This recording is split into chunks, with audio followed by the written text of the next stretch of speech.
करते हैं कि एक तराजू जो इलेक्ट्रॉनिक तराजू है उसकी कीमत 5,000 हो और डीलर्स की जो मोटा मोटी संख्या है बिहार में वो है 56,000, यानी कि 56,000 गुने 5,000 लगभग 28 करोड़ रुपए। सीधे शब्दों में इसको बोल सकते हैं कि 28 करोड़ का घोटाला। ये जो प्रॉब्लम है विक्रेताओं के साथ कि कोई भी कंप्लेन कर दिया और उसको टर्मिनेट जो भी अधिकारी हैं वो कर देते हैं, लेकिन इसमें एक पहलू ये भी मैंने देखा, बहुत सारे डीलर से बात की है, बहुत सारे जो खादान वितरित करते हैं वहाँ पर मैंने विजिट की कि जो मार्केटिंग ऑफिसर होता है, इंस्पेक्टर होता है, वो तो अपनी रिपोर्ट मंथली हो या वीकली हो दे ही देता है, तो फिर बीच में किसी डीलर को जब रिपोर्ट आपके अधिकारी ने सौंप दी है कि नहीं नहीं यहाँ पर फेयर काम चल रहा है, तो फिर अधिकारी उस डीलर को टर्मिनेट कैसे कर देते हैं।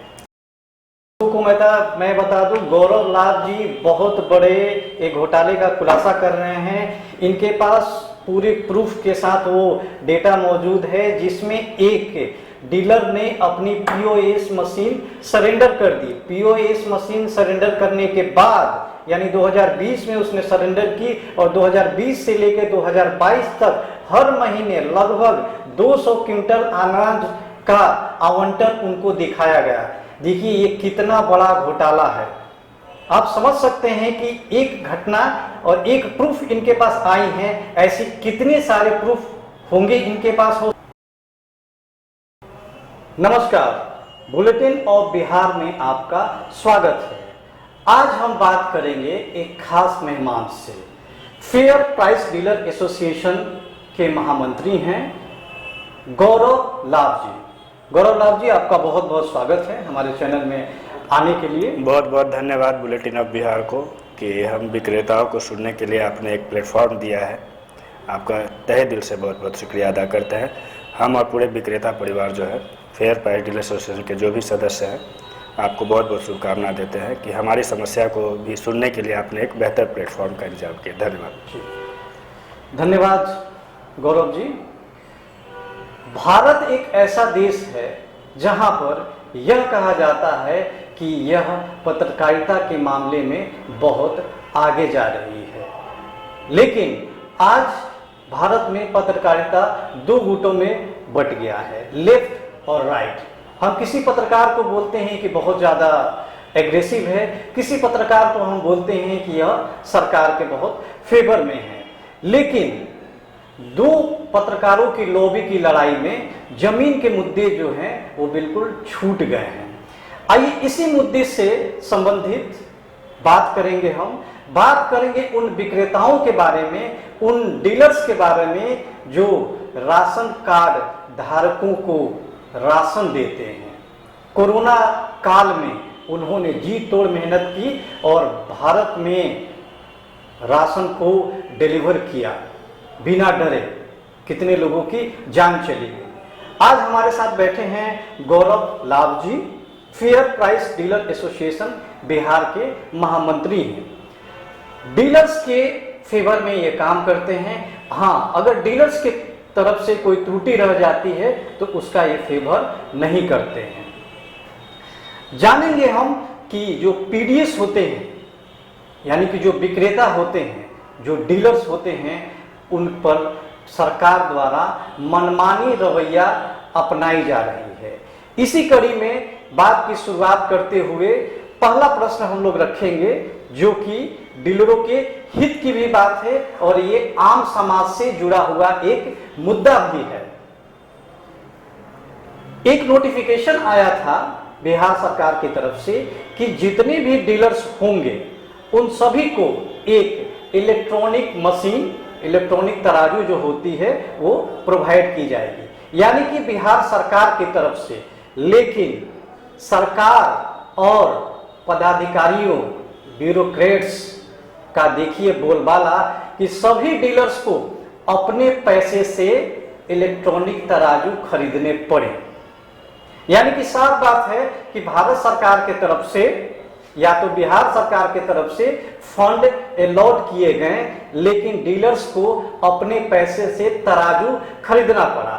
मान के चलते हैं कि एक तराजू जो इलेक्ट्रॉनिक तराजू है उसकी कीमत 5,000 हो और डीलर्स की जो मोटा मोटी संख्या है बिहार में वो है 56,000, यानी कि 56,000 गुने 5,000 लगभग 28 करोड़ रुपए।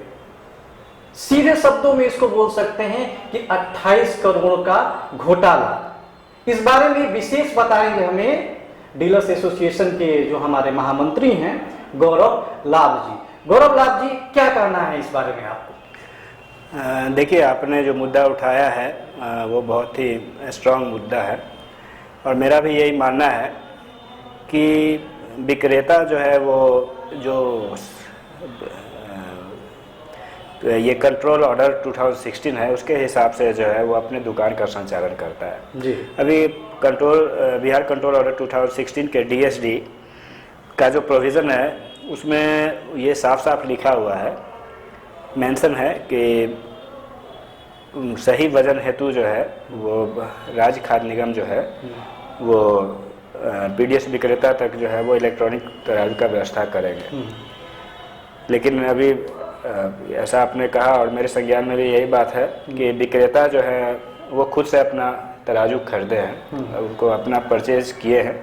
लेकिन जो कंट्रोल ये DSD का जो कानून बोलता है ये बोलता है कि नहीं भाई, ये SFC को बिहार राज्य खाद्य निगम को हर एक विक्रेता को सही मापतौल के लिए जो है वो इलेक्ट्रॉनिक वेइंग मशीन का इंतजाम राज्य खाद्य निगम को करना है, जो मैंने प्रावधान आपको बताया और दिखाया भी है। तो इस में कहीं ना कहीं अनियमितता तो दिख नज़र आ रही है मुझे और ये जो अनियमितता है ये अनियमितता को जांच सरकार ही कर सकती है। तो मेरा ये निवेदन है कि इस पहलू पर सरकार विशेष ध्यान दे कि इसके अंतर्गत जो भी कमियां हैं या कमियां कैसे आई, कहां से आई, किसने ये इसको बताया कि भाई आपको खरीदना है या क्या करना है, तो इस पर स्पष्ट अपनी राय जो है वो विभाग को बिहार सरकार को बताना चाहिए ताकि विक्रेताओं के बीच जो है कोई असंतोष नहीं रहे। जी, आपने क्या इसके लिए किसी पदाधिकारी या सरकार से बात की? ये सरकार से बात करने का तो बात है ही और बात तो मेरी बराबर होती है और ये मैं थोड़ी बोल रहा हूँ, ये तो सरकार का लिखा हुआ है ना। सरकार का जो वो कंट्रोल ऑर्डर है वो DSD डोर स्टेप डिलीवरी जो है, डोर स्टेप डिलीवरी बनाया ही गया था इसलिए कि कहीं भी जो विक्रेता या कहीं भी जो होर्डिंग का अनाज का जो होर्डिंग होता है या कालाबाजारी होता है उसको रोकने के लिए, सो दैट कि door to door step delivery, door to door step delivery हो जाए खाद्यान्न का और बीच में कहीं भी जो है वो माफियागिरी का कहीं भी कोई गुंजाइश नहीं रहे। जी, अभी कुछ दिन पहले खाद्य आयोग के चेयरमैन बुलेटिन ऑफ बिहार में आए हुए थे। उनसे मैंने चीज़ पूछी थी कि बहुत सारे डीलर्स का ये कंप्लेन है कि उनको जो अनाज मिलता है वो सरकार की तरफ से ही कम मिलता है। हो सकता है उसका वजन 5 किलो हो या 2 किलो हो, लेकिन कम मिलता है। उनका तर्क था कि नहीं, जो अनाज आती हैं बहुत से जगहों पे जाती हैं, यानी कि इधर से उधर और उधर से उधर होता है। मान लीजिए कि 4 ऑर्गेनाइजेशन में वो होकर गुजरती है, इसलिए कहीं गिर जाता है, फट जाता है, इस कारण से अनाज जो है वो कम मिलता है। तो इस पर क्या कहना है आपका? बिहार राज्य खाद्य आयोग के जो अध्यक्ष बिकल जी, उन्होंने अपना जो तर्क दिया है उस तर्क से मैं सहमत नहीं हूँ।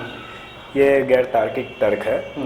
आप सिंपल बात समझिए तर्क में कि अगर आपको अपना एक सामान खरीदना है किसी के यहाँ, या एक आप पैकेज्ड सामान खरीदते हैं, तो आप लेने से पहले उसको फुल्ली वेरीफाइड करते हैं ना कि ये खुला हुआ तो नहीं है, कटा हुआ तो नहीं है, या फिर इसमें कहीं कोई कमियां जो जितना इसका वजन है उस वजन के हिसाब से है कि नहीं। तो ये बोलना कि बोरा को यहाँ से वहाँ जाने में ट्रांसपोर्टेशन में जो है उसका 5 किलो 7 किलो अनाज कम हो जाता है, तो ये व्यवहारिक बात नहीं है। ये कहीं ना कहीं जो देखिए सरकार का ये प्रावधान भी है कि आपको जो है क्वालिटी और क्वांटिटी दोनों मेंटेन करना है।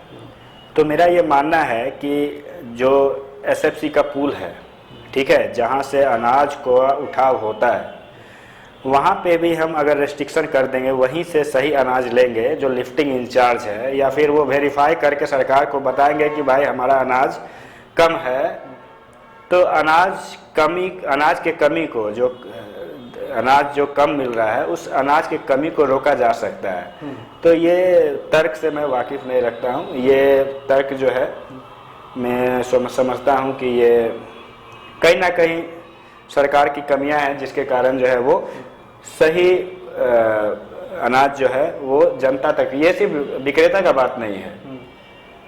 आप ये साथ आपको सरकार ने बोला है कि भाई आपको चेक करके देना है कि ये खाने युक्त है कि नहीं, इसका जो है माप तौल में कहीं कोई कमी तो नहीं है। तो ये आपको डिपार्टमेंट को वो प्रॉपर आपको जो है ना वो वेरिफिकेशन करना पड़ेगा, और इसको जो एश्योर भी करना पड़ेगा कि जनता तक जो अनाज पहुंचे वो फोर्टिफाइड हो, वो खाने लायक हो और सही वजन हो उसका। गौरव जी, बात कस्टमर के द्वारा, यानी कि जो राशन कार्ड धारक हैं उनके द्वारा भी उठाई जाती है कि उनको भी जो अनाज होता है वो कम मिलता है, और डीलर का यह कहना है कि कोई भी कस्टमर है, यानी कि राशन कार्ड धारक है, वहाँ पर पीओएस जो मशीन होती है वहाँ थंब इम्प्रेशन देता है और उसको अनाज कम दिया जाता है। इसकी कंप्लेन जाकर वो सीनियर अथॉरिटी को करता है, तो उससे जो डीलर जो हैं वो टर्मिनेट हो जाते हैं। तो डीलर जो टर्मिनेट हो जाते हैं उसके लिए आपकी जो एसोसिएशन है वो इस पर कैसे काम करती है? क्या इस चीज को सही मानती है कि हाँ वो अनाज जो डीलर हैं वो कस्टमर को कम देते हैं? देखिए, आप जानते हैं कि पीओएस मशीन बिहार में लागू है, ठीक है। पीओएस मशीन का मतलब होता है पॉइंट ऑफ सेल। मतलब ये कि आपको जो है ना वो फुल ट्रांसपेरेंसी के साथ वो पीओएस, इसलिए कहीं भी ये मामला जो आता है कि मुझे कम दिया जाता है या नहीं दिया जाता है, ये कहीं से संभव नहीं है। तो और दूसरा बात हम ये भी बोलेंगे कि कम दिया जाता है, तो मेरा मानना है कि सरकार इस तरह से व्यवस्था करे कि विक्रेता को माल कम जो मिलता है वो कम नहीं मिलना चाहिए। वो अगर एवरेज से माल देंगे, हम तो देते ही हैं, हम तो यहाँ तक कि हमको कम माल भी मिलता है तो जहाँ से भी हमारा, अगर वो ग्राहक है, हमारा कस्टमर कार्डधारी है, तो मेरा रिस्पॉन्सिबिलिटी है कि हाँ हमको उनको सही मात्रा में अनाज देना है। तो हम तो अनाज, आपकी एसोसिएशन इस पर क्या करती है कि मान लीजिए किसी ने गलत ही आरोप लगा दिया और उस डीलर को टर्मिनेट कर दिया गया, तो आप उसके लिए क्या करते हैं? आपकी एसोसिएशन उसके लिए क्या करती है? हमारा एसोसिएशन जो है वो हमेशा, देखिए, विक्रेता के साथ खड़ा है। और विक्रेता तो हम एक ही चीज़ बोलते हैं, विक्रेता तो इस समाज के शोषित वर्ग में से आते हैं, जिनको जीता हुआ मुखिया, हारा हुआ मुखिया, जीता हुआ वार्ड पंचायत, हारा हुआ वार्ड पंचायत से लेके तमाम अधिकारी जो है वो सेकंड सिटीजन बनाने के लिए तैयार है। इसलिए कि वो जानते हैं कि जनता से तो इंटरेक्शन डायरेक्ट इनका होता है, तो करते तो हम हैं नहीं, पहली बात, लेकिन सरकार जो है वो भ्रमित लोगों को करती है। तो इसमें पूरा सिस्टम लगा हुआ रहता है, और पीओएस मशीन में ऐसा कोई हो नहीं सकता है कि हम कम अनाज किसी भी ग्राहक को दें, क्योंकि ग्राहक को तो हम लोग जैसे अगर कम भी रहता है तो हम तो अपने यहाँ से कहीं से मैनेज करके कुछ करके देते ही हैं, और ग्राहक का इसमें कोई अभी कंप्लेन इस तरह से कुछ नहीं आ रहा है। और अगर कहीं भी कंप्लेन आ रहा है तो सरकार को इस पर सोचना चाहिए कि इसको बेटर रिफॉर्मेशन कैसे किया जाए, सो दैट कि हम तो ये एक ही चीज़ बोलते हैं ना कि गड़बड़ी कहीं नहीं होना चाहिए। हम तो बोलते हैं सरकार को कि आप हमको एक ये बता, हमको तो सरकारी सेवक आप घोषित कर दीजिए ना। हम तो चाहते हैं कि भाई हम जो है जनता, और आज ही से नहीं, विक्रेता आज ही से नहीं, सेकेंड वर्ल्ड वार से जब से ये राशनिंग सिस्टम बना है तब से आप देखिए हम सैनिकों के लिए, हम अभी कोरोना, आपने बोला ना कोरोना के समय में जो है कितने विक्रेता जो है अपने जान जोखिम में डाल के, तो जब जब देश पे विपत्ति आया है हम लोगों ने अपना कदम आगे बढ़ाया है और एक भी जनता को जो है भूखे नहीं रहने दिए हैं। हाँ, हमारी जान जरूर चली गई है।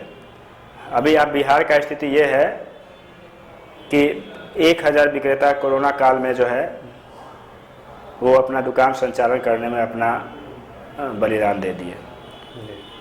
तो हम तो कोरोना योद्धा, सबसे प्रथम कोरोना योद्धा हम हैं कि डायरेक्ट जनता की सेवा करते करते हम अपना जान को गंवा दिए। तो सरकार को ये भी सोचना चाहिए कि जो जनता के लिए आगे आके काम कर रहा है उसको भी कुछ रिकॉग्निशन मिलना चाहिए। और हम लोग को तो अभी कोरोना वॉरियर भी घोषित करना चाहिए सरकार को। हम लोग ने इसको अभी पहल करके रखा है कि विक्रेता का जान गया तो सरकार के कार्यक्रम के लिए वो अपना बलिदान दे दिया, तो सरकार को भी तो कंपनसेट करना चाहिए कम से कम कि हाँ विक्रेता ने इतना अच्छा काम किया है तो भाई इनको भी कोरोना वॉरियर घोषित कीजिए। ये जो प्रॉब्लम है विक्रेताओं के साथ कि कोई भी कंप्लेन कर दिया और उसको टर्मिनेट जो भी अधिकारी हैं वो कर देते हैं, लेकिन इसमें एक पहलू ये भी मैंने देखा, बहुत सारे डीलर से बात की है, बहुत सारे जो खादान वितरित करते हैं वहाँ पर मैंने विजिट की कि जो मार्केटिंग ऑफिसर होता है, इंस्पेक्टर होता है, वो तो अपनी रिपोर्ट मंथली हो या वीकली हो दे ही देता है, तो फिर बीच में किसी डीलर को जब रिपोर्ट आपके अधिकारी ने सौंप दी है कि नहीं नहीं यहाँ पर फेयर काम चल रहा है, तो फिर अधिकारी उस डीलर को टर्मिनेट कैसे कर देते हैं?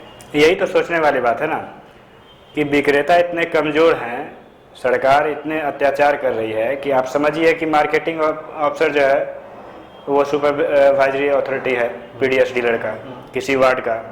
अब हर एक महीना में उनके देख रेख में, उनके मॉनिटरिंग में वो दुकान का संचालन करता है। एक एक सामान जो है जितना उसका आवंटन हुआ है वो तो अब तो ऑनलाइन हो चुका है, जितना आवंटन हुआ है वो आवंटन का वितरण भी उसमें दिखता है। तो फिर अगर कोई उपभोक्ता अगर ये करता है तो उस पर तो विक्रेता के साथ अधिकारी पर भी कार्रवाई होना चाहिए ना, चाहिए कि भाई आप जो सर्टिफाइड कर रहे हैं, वेरीफाई मंथली कर रहे हैं, तो आपने किस बेसिस पर इसको वेरीफाई कर दिया है। तो मेरा तो ये कहना है ना कि खेत खाए गधा मार खाए जोधा, ठीक है। तो सिस्टम ये करता है लेकिन हम जो है उसके कन्विक्शन में आ जाते हैं। एक बहुत ही बड़ा आरोप डीलर एसोसिएशन द्वारा लगाया गया है कि कभी कभी क्या होता है डीलर्स को कि वो खादान भी दिखा दिया जाता है कि जो कि सरकार के द्वारा आपूर्ति ही नहीं की गई। पहला, यानी कि मैं अपने व्यूअर्स को बता दूं कि मान लीजिए किसी की एक पीडीएस है, यानी एक विक्रेता है, एक डीलर है, उस डीलर्स को 500 किलो गेहूं जो है उसको अलॉट नहीं किया गया है, लेकिन सरकारी आंकड़े में 500 किलो गेहूं दिखाया गया है। ऐसे बहुत सारे केसेस आए हैं, आपके पास भी वैसे बहुत सारे केसेस हैं, तो उन केसेस के बारे में जरा मेरे दर्शकों को बताइए कि क्या होता है। ये मामला मेरे संज्ञान में आया है, ठीक है, और इसके तहत मैंने बहुत बार बिहार सरकार को पत्र भी लिखा है। क्या मामला था वो जरा दर्शकों को बताइए। ये मामला जो मेरे संज्ञान में आया है कि बहुत सारे विक्रेता ऐसे हैं जिनके नाम पे जो है आवंटन कर दिया गया, आवंटन में अनियमितता है, लेकिन उनके पीओएस मशीन में वो आवंटन किया ही नहीं गया है। तो ये जो है मामला कितने क्विंटल का था मोटा मोटी पूरा? अभी ये पटना में देखिए ना, आपके सामने रिपोर्ट रखा हुआ है। एक विक्रेता है, ठीक है, इन्होंने छुट्टी ले लिया था जी। छुट्टी लेने के बाद ये अभी जो है, कब की घटना है ये 2019 के दिसंबर का घटना है। अब इसमें इन्होंने लिखा है, मेरे पास जो रिपोर्ट आया है, इन्होंने जब अपना पीओएस दे दिया, इनका दुकान जब टैग हुआ तो पीओएस मशीन इन्होंने सरेंडर कर दिया सरकार को। अब जब पीओएस मशीन सरेंडर कर दिया तो वो डेड हो गया पीओएस मशीन। लेकिन आप इसमें देखेंगे कि लगातार 2020 के जनवरी फरवरी से इनको आवंटन जो है, जबकि ये विक्रेता है ही नहीं। अब देखिए ये विक्रेता का नाम दिया है, इस वार्ड में कोई विक्रेता ये है ही नहीं। लेकिन अगर देखिए तो ये PMJKY राइस 6234 किलो अन्नपूर्णा का है, PHH का है, अंत्योदय का है 41। टोटल कितना है इनका 2020? टोटल तो देखिए, टोटल तो आपको जो है मंथ वाइज हर यही पैटर्न है हर एक मंथ का, मतलब ये करीब, हाँ, करीब 200 क्विंटल हर एक मंथ का इनका जो है अलॉटमेंट है। तो कितने महीने तक चला? 2020 से 22 तक का है। अब ये बताइए कि इसमें जो है विक्रेता का गलती है क्या? अब इनके पॉस में मशीन में बता रहा है, अब ये अगर इनको दुकान दिया जाएगा तो ये 200 क्विंटल कहाँ अपने घर से तो देंगे नहीं, मैन्युफैक्चर तो करते नहीं है। दर्शकों को मैं बता दूं, गौरव लाल जी बहुत बड़े एक घोटाले का खुलासा कर रहे हैं। इनके पास पूरे प्रूफ के साथ वो डेटा मौजूद है जिसमें एक डीलर ने अपनी पीओएस मशीन सरेंडर कर दी। पीओएस मशीन सरेंडर करने के बाद यानी 2020 में उसने सरेंडर की और 2020 से लेकर 2022 तक हर महीने लगभग 200 क्विंटल अनाज का आवंटन उनको दिखाया गया। देखिए ये कितना बड़ा घोटाला है। आप समझ सकते हैं कि एक घटना और एक प्रूफ इनके पास आई है, ऐसे कितने सारे प्रूफ होंगे इनके पास हो सकता है, या कितने सारे बातों की जानकारी इनको अभी तक नहीं आई है। इस एपिसोड में हम यही बताना चाह रहे हैं कि जो जमीन के मुद्दे हैं, जो पीडीएस से जमीनी मुद्दे हैं, जो डीलर्स की परेशानी है और जो आम आदमी को परेशानी हो रही है, उन सभी से हटकर हम कुछ और बातों पर चर्चा करते हैं। आज देखिए घटना बिहार की घटना है और बिहार में भी शहर पटना की घटना है कि 2020 से 2022 तक 200 क्विंटल अनाज का हर महीने आवंटन हुआ और वो जो डीलर था उसने तो मशीन जो है वो 2020 के शुरुआत में ही सरेंडर कर दी थी। आपकी एसोसिएशन इसके लिए किससे बात की और उनका क्या रिप्लाई रहा? अभी इस मुद्दे पर तो हर एक लोग जानते हैं क्योंकि ये एसडीएम साहब का अथॉरिटी में आता है, उनके अनुमंडल का मामला है। तो इस मामले पर तो इन्होंने खुद लिखा है, एसडीएम के एप्लीकेशन भी इन्होंने दिया है, लेकिन अभी तक इसलिए इसमें कुछ हुआ नहीं है। इसलिए नहीं हुआ है कि ऊपर से नीचे तक अगर इस पर इंक्वायरी होगा तो एक बड़ा मामला सामने आएगा, ठीक है। और हम लोग तो एसोसिएशन के जनरल सेक्रेटरी होने के नाते मेरा ये अपना विजन है कि इस सिस्टम में रिफॉर्मेशन होना चाहिए। और रिफॉर्मेशन इन द सेंस हम तो ये बोलते हैं कि आप हमको सरकारी सेवा घोषित कर दीजिए, सारा भ्रष्टाचार खत्म हो जाएगा, जनता का भी कोई शिकायत नहीं आएगा। गौरव लाल जी, ये जो मुद्दा है ये इसको मैं आपको रोकना चाह रहा हूँ जी। अभी मैं आपको बता दूं कि आप देखिए ना कि राज्य सरकार ने विक्रेता जो 2 साल से काम कर रहा है, 3 साल से, अभी उनका कमीशन है 70 रुपया प्रति क्विंटल। यानी एक रिपोर्ट आई थी कि 3,358 करोड़ रुपए, मैं फिर से बता दूं दर्शकों को, 3,358 करोड़ रुपए भारत सरकार ने बिहार सरकार को डीलर्स का कमीशन जो है वो दे दिया है, लेकिन बिहार सरकार ने डीलरों को ये रुपए आवंटित नहीं किए हैं। यानी कि डीलरों का रुपया बकाया है 3,358 करोड़। उसमें भी आंशिक वो किया गया है, आंशिक में कितना 2 महीने का इस साल और 2 महीने का पिछला साल या 3 महीने का होने लगे, यानी कि मोटा मोटी 300 से 400 करोड़ तक अभी इतना ही दिया गया होगा, रुपए दिए गए हैं। बाकी जो है आपके सामने रिपोर्ट है ना, आप तो देख सकते हैं 3,000 करोड़ अभी। ये मेरा रिपोर्ट नहीं है, ये भारत सरकार का रिपोर्ट है जो आपके सामने रखा हुआ है। मैं तो ये ज्वलंत मुद्दा है विक्रेता जो मुझे एक फिल्म का एक अच्छा गाना याद आ रहा है इस मौके पे कि विक्रेता का जो स्थिति है ना वो इस गाने को जो है ना वो 100% फिट होता है। गम सहता हूँ, चुप रहता हूँ, कैसी ये लाचारी है, चुप चुप रहना, कुछ नहीं कहना, ये हमारी लाचारी है। तो हमारा तो कमीशन भी ये रखे हुए हैं 3,358 करोड़ रुपया।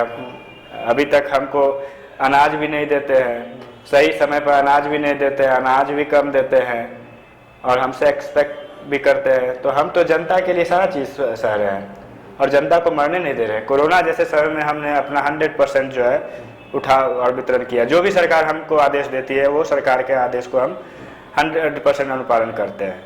तो विक्रेता का कहाँ संलिप्तता है? आप पॉस मशीन लागू किए हुए हैं, आपने पॉस मशीन लागू किया, हमने पॉस मशीन से काम करना स्टार्ट कर दिया। और पॉस मशीन में आप बताइए कि फुल आप सरकार ही बोलती है रिपोर्ट में कि भाई पॉस से जो है वो 100% ट्रांसपेरेंसी मेंटेन हो रहा है। तो बताइए कि जन वितरण विक्रेता कहाँ दोषी है? तो अगर मेरा ये मानना है कि हम अगर 2 रुपया का कोई अगर यही तो देश की विडंबना है ना कि कोई गरीब अगर 2 रुपया चोरी कर लेता है तो उसको फांसी पर चढ़ा दिया जाता है, लेकिन जो 100 करोड़ रुपए का घोटाला किए हुए हैं वो ऐशो आराम का ज़िंदगी जी रहे हैं और वही बोल रहे हैं कि इस देश को या इस सरकार को हम ही चला सकते हैं। ये दोहरी चरित्रता तो चलेगी नहीं ना।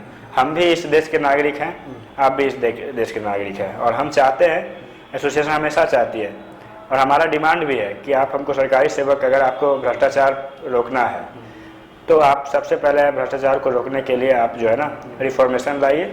और ये तो मैं नहीं बोल रहा हूँ, ये तो आपको भी मालूम है कि जो बिहार सेवा संहिता है उसमें भी दिया हुआ है कि सरकारी सेवक कौन कौन लोग हो सकते हैं।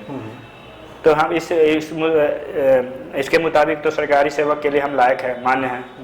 तो अगर सरकार को भ्रष्टाचार रोकना है तो हमें यह मानदेय पे फिक्स कर दीजिए और हम अपना काम हमेशा से बहुत ही ईमानदारी से करते आए हैं और आगे भी ईमानदारी से करते रहेंगे। जी, दर्शकों को मैं बता दूं कि एक घोटाले नहीं, बहुत सारे घोटाले हुए हैं पीडीएस में। यानी पीडीएस में जो विक्रेता हैं, जो डीलर हैं, उन्होंने घोटाले नहीं किए, ये घोटाले किए हैं उन भ्रष्ट अफसरों ने जो केवल घूस की ही कमाई खाते हैं। ये घोटाला किया है सरकार ने, जो जनता के द्वारा लिए हुए टैक्स के पैसे से ही आवंटन करती है। ये आरोप है उन सभी मंत्रियों पर, ये आरोप है मुख्यमंत्री नीतीश कुमार पर, ये आरोप है पूरे बिहार सरकार पर और पूरे बिहार में रह रहे अधिकारियों पर। आपने 3,358 करोड़ रुपए विक्रेताओं के इतने सालों से जो उनका कमीशन है नहीं दिया। आपने तराजू जो इलेक्ट्रॉनिक दिए उनको खुद खरीदने के लिए बोला, वो हो गए 28 करोड़ के घोटाले। आपने एक ऐसे पीओएस पर अनाज आवंटित करके दिखाया जो पिछले 2 साल पहले से ही उसने पीओएस मशीन जो है सरेंडर कर दिया था। इतना बड़ा घोटाला मुझे नहीं लगता है कि इस पूरे भारतवर्ष में किसी राज्य में, खास करके खाद्य आपूर्ति विभाग में हुआ होगा। यही नहीं, आपको मैं बता दूं, इतना बड़ा जो शोषण किया जा रहा है, और ये विक्रेताओं पर ही शोषण नहीं है, ये समाज का शोषण है। क्योंकि विक्रेता जो है वो सामान जो है या जो अनाज है वो आम जनता को ही डिलीवर करते हैं, गरीब जनता को ही डिलीवर करते हैं। ये तो हुआ गरीबों के मुंह से निवाला ले लेना। गौरव लाल जी, आप इस मुद्दे को बहुत ही बेहतर तरीके से उठाइए और बुलेटिन ऑफ बिहार, ये जो एक्सक्लूसिव इंटरव्यू आपका चल रहा है, इसका बिल्कुल वो प्रसारण करेंगे हम लोग, और इसमें जनता और डीलर्स सभी का सहयोग मांगा जाएगा कि वो सरकार से हिसाब ले इस बारे में।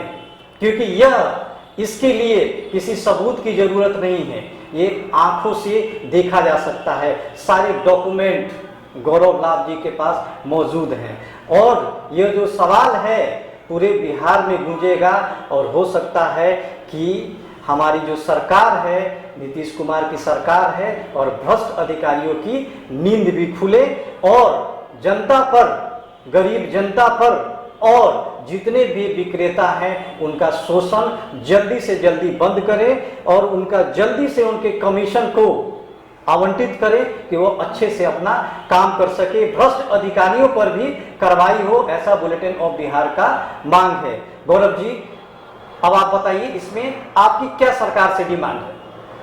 हमारी सरकार से एक ही डिमांड है कि अगर आपको, पहला प्राइम डिमांड जो है कि अगर भ्रष्टाचार आपको रोकना है, जो सरकार नहीं चाहती है, तो आपको डीलर्स को जो है ना एक मानदेय फिक्स कर देना होगा। ठीक है, आप मानदेय फिक्स कर देंगे, कहीं भी कुछ परिस्थिति नहीं होगी, कहीं भी कुछ भ्रष्टाचार का कहीं भी ये नहीं होगा। यानी कि सरकारी सेवक घोषित कर दे हमको। ठीक है, दूसरा बात है कि अगर हम करते हैं, हम तो कुछ करते नहीं, अगर हमारे ऊपर कोई कंप्लेन कर देता है तो हमको तो फांसी खींच दिया जाता है।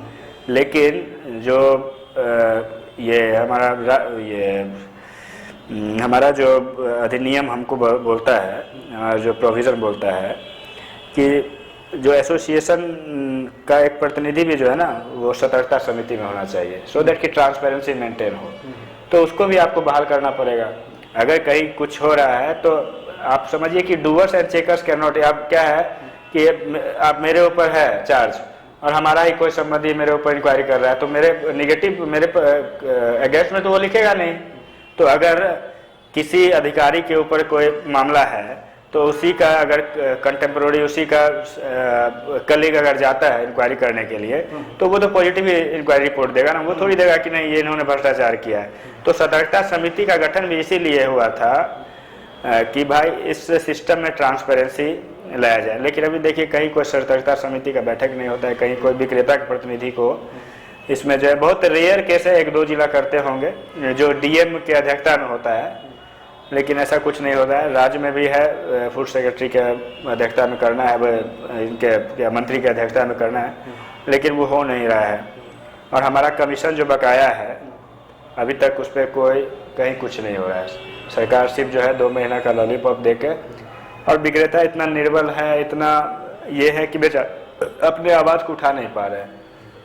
तो हम अपना प्रयास, मेरा संघर्ष एसोसिएशन के जनरल सेक्रेटरी महामंत्री होने के नाते हम अपना प्रयास जो है अपना संघर्ष कर रहे हैं, और सिस्टम में जो कुछ कमियां हैं उस कमियां को हम उजागर करते रहते हैं, ताकि जो चीर निद्रा में जो सरकार है उस वो सरकार जो है ना वो विक्रेता की भी परेशानी को समझ सके, और कहीं ना कहीं कुछ सुधार का गुंजाइश है। अनियमितता तो बहुत सारी है, उस अनियमितता पे काम करने की ज़रूरत है। ये और मैं आपको बहुत बहुत धन्यवाद देता हूँ कि आप जो है विक्रेता के जो बेसिक इशू हैं उस पर आपने बात किया है।